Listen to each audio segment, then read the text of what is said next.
Hello friends, मैं कुमार अभिनय welcome करता हूं आप सभी का हमारे यूट्यूब चैनल अभिनय टेक्निकल कंसल्टेंसी में।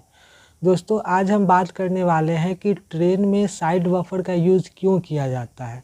आप लोगों में से बहुत सारे लोगों ने ट्रेन में सफ़र किया होगा, तो उन्होंने देखा होगा कि ट्रेन के साइड बफर जो होते हैं एवरी कोच में साइड बफर लगाए जाते हैं और ट्रेन के लोकोमोटिव में भी साइड बफर लगाए जाते हैं। आखिर दरअसल इसके टेक्निकल रीज़न को हम समझेंगे कि क्या यूज़ है, क्यों यूज़ है, कब यूज़ है, जो कुछ भी फुल मैकेनिज़्म इसके बारे में हम लोग समझेंगे। तो सबसे पहले आप लोगों बहुत सारे लोगों ने साइड बफर को अगर नहीं देखा होगा तो साइड बफर देख लीजिए। सबसे पहले इस इमेज में साइड बफर देख लीजिए आप। ये है एक आईसीएफ कोच और इसमें लगे साइड बफर जो होते हैं जहाँ पे दो कोचेस आपस में जुड़ते हैं, कोपलिंग होता है, लगा रहता है कोपलिंग। उसके साइड में साइड बफर होते हैं, ठीक है। तो प्रत्येक कोच में होते हैं, दो आगे और दो पीछे, और ट्रेन के लोकोमोटिव में भी लगे होते हैं, दो आगे और दो पीछे। तो यहाँ तक क्लियर है। तो जहाँ पे प्रत्येक कोच एक दूसरे से कोपलिंग के सहारे जुड़े रहते हैं, वहीं पे साइड बफर भी लगे रहते हैं। और एक दूसरे कोच एक कोच का साइड बफर दो और फिर दूसरे कोच का साइड बफर दो, दोनों आपस में चिपके हुए तो नहीं रहते हैं, लेकिन 2 सेंटीमीटर लगभग गैप रहता है दोनों बफर में। उसी प्रकार कोच और लोकोमोटिव के भी जो बफर होते हैं उसमें भी 1.5 से 2 सेंटीमीटर का एवरेज गैप रहता है। तो ये क्यों यूज़ करती है इंडियन रेलवे जो इंडियन रेलवे ही नहीं, बहुत सारी रेलवे में इसका यूज़ किया जाता है। तो इसके टेक्निकल रीज़न को हम समझेंगे। देखिए, इसको लगाने के पीछे 3 बेसिक फैक्ट्स हैं जिसके वजह से इनको लगाए जाते हैं। सबसे पहला तो ये दो कोचेस के बीच का जो गैप है, जो फिक्सेड गैप है, उसको मेंटेन किया जाता है। क्योंकि जब ट्रेन एक पार्टिकुलर डिस्टेंस पे दो कोचेस होते हैं तो एक दूसरे के सटे नहीं दो कोच, तो इसके लिए उस गैप को मेंटेन करने के लिए बफर लगाए जाते हैं, पहला रीज़न। दूसरा रीज़न कि ये बफर जो होते हैं, सब एक बफर का भी मैकेनिज़्म आप देख लीजिए। इसमें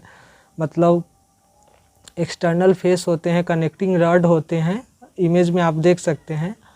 और उसके बाद स्प्रिंग होते हैं, उसके बाद इनर ट्यूब होते हैं, एक्सटर्नल बॉडी होते हैं, बहुत सारा इसमें इक्विपमेंट लगा होता है। ये एक प्रकार का शॉकर होता है, जो बाइक में हम लोग शॉकर यूज़ करते हैं या फिर 4 व्हीलर में जो शॉकर यूज़ करते हैं, बस उसी का एक बड़ा सा बेस्ट पॉइंट होता है। तो आप इसको देख लीजिए, पूरे फिगर में देख लीजिए, पूरा इसका एक एक इक्विपमेंट को आप देख लीजिए, ठीक है।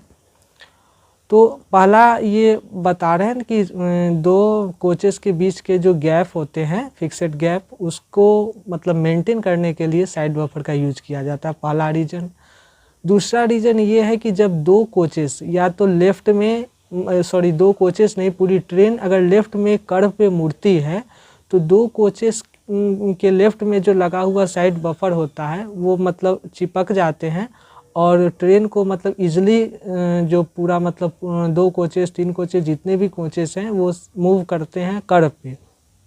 तो कर्व पे मान लिया जाए कि अगर लेफ़्ट में कर्व हो रही है, ट्रेन हो रही है, तो लेफ़्ट का जो बफर होगा दोनों कोचेस के बीच का, वो चिपक जाएगा और एक सॉकर की तरह ऑब्जर्व करेगा, जो फोर्स जो लग रहा है उसको ऑब्जर्व करेगा, ठीक है। और अगर राइट में कर्व पे मुड़ेगी, अगर राइट में, ठीक है ना, तो वहाँ पे जो साइड बफर होंगे वो उसको चिपक कर और एक सॉकर का काम करेंगे और शॉक को एब्जॉर्व करेंगे और कर्व पे मुड़ने में मदद करेंगे। दूसरा रीज़न ये हो गया। तीसरा रीज़न हो गया, जब ट्रेन एक्सेलरेट करती है या फिर डी एक्सेलरेट करती है तो इसमें झटके लगते हैं, कोचेस में झटके। तो उस झटके को साफ कम कर दिया जाए, इसके लिए इसका यूज किया जाता है। दरअसल अगर ट्रेन 50 की स्पीड में चल रही है और उसको फिर एक्सेलरेट किया गया लोको पायलट द्वारा, तो उसकी स्पीड इंक्रीज होने से झटके लगने शुरू हो जाते हैं, एक कोच दूसरे कोच में सटने लगते हैं।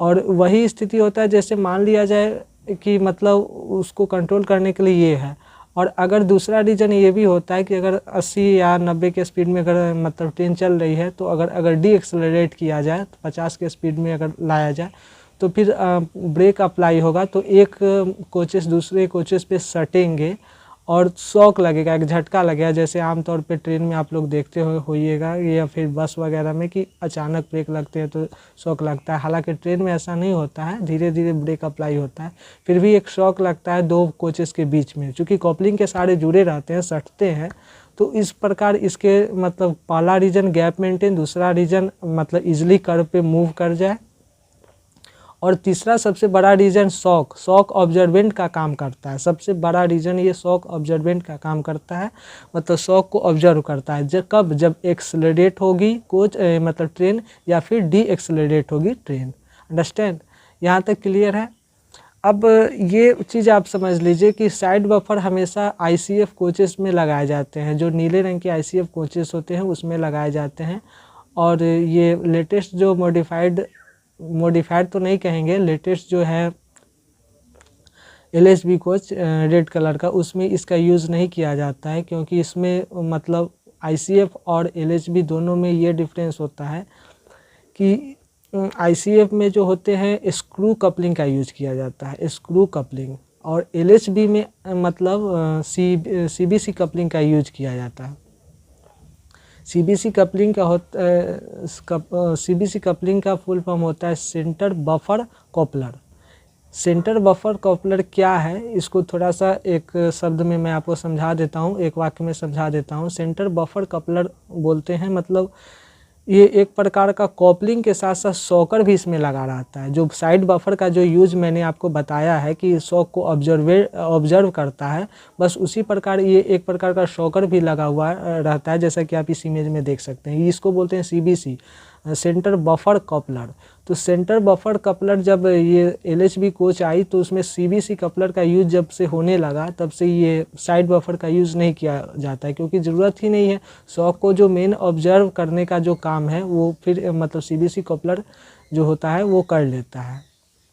तो मेन यही पर्पस है कि साइड बफर ICF कोच के साथ साथ धीरे धीरे ख़त्म हो रहे हैं, मतलब ICF कोच तक ही सीमित है, क्योंकि पुरानी टेक्नोलॉजी थी। पहली बात, स्क्रू कपलिंग का यूज होने से ICF कोच के दो मतलब कोचेस में शॉक लगता था, झटके लगते थे रुकने या फिर चलने की स्थिति में, तो उसके लिए साइड बफर लगाए गए शॉकर। और तो अब LHB कोचेस आ गए तो उसमें मतलब CBC कपलिंग का यूज हो गया, तो उसमें कोई ज़रूरत ही नहीं है। तो इसलिए आप अगर गेस करेंगे देखेंगे LHB कोचेस में तो उसमें साइड बफर का यूज़ नहीं किया जाता। तो आई होप ये एक छोटी सी टेक्निकल नॉलेज आपको अच्छी लगी हो, समझ में आई हो। और जाते जाते आपसे छोटा सा रिक्वेस्ट है, प्लीज़ प्लीज़ प्लीज़ चैनल को सब्सक्राइब कर दे, लाइक कर दे, वीडियो को शेयर कर दे और एक प्यारा सा कमेंट कर दे। थैंक यू, मिलते हैं नेक्स्ट वीडियो में।